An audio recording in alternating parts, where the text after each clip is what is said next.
According to official estimates in India, 10,136 people were killed and hundreds of thousands made homeless when a tsunami triggered by the 2004 Indian Ocean earthquake near the Indonesian island of Sumatra struck the southern coast on December 26, 2004.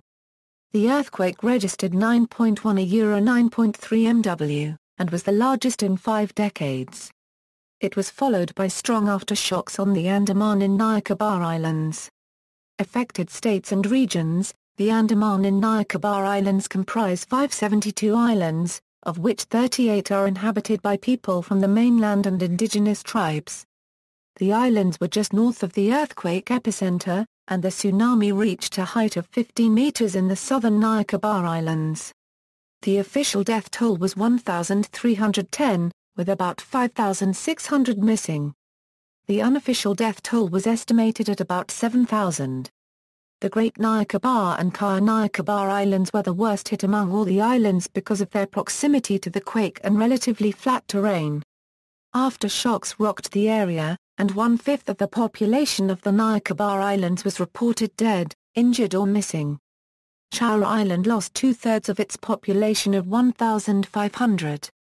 Entire islands were submerged, and Trinket Island was divided in two. Communications were cut to the Nancowry group of islands, some of which were submerged. On Car Nicobar, 111 Indian Air Force personnel and their family members were washed away when the tsunami severely damaged their air base. St. Thomas Cathedral was washed away.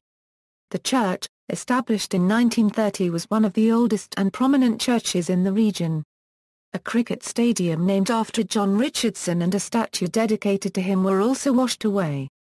Most of the population of the Andaman Islands are people from the mainland, primarily West Bengal and Tamil Nadu. The natives of the Andaman and Nicobar Islands are endangered tribal groups, such as the Jarowa, Sentinelese, Shompen, and the Great Andamanis. They are anthropologically significant as some of the world's most primitive tribes. Most have maintained their lifestyle for centuries, and government policy is one of non-interference. Most of the native islanders reportedly survived the tsunami because they live on higher ground or far from the coast. The Unj, Jarowa, Sentinelese and Great Andamanis were reached by survey teams. The Sentinelese, on an island reserve, are hostile to outsiders and shot arrows at helicopters sent to check on them. On the Nicobar Islands, the Nicobaris, a tribe with a Southeast Asian heritage, lost about 656 lives with 3,000 missing. Surveys were conducted on the Shompen located on Great Nicobar Island.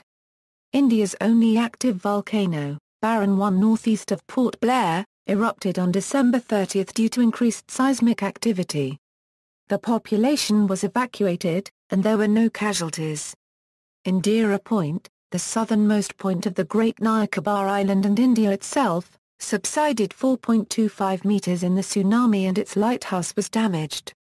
Meteorological and seismic reports: the Indian Meteorological Department warned people in coastal areas to exercise caution, due to rough seas and tidal waves.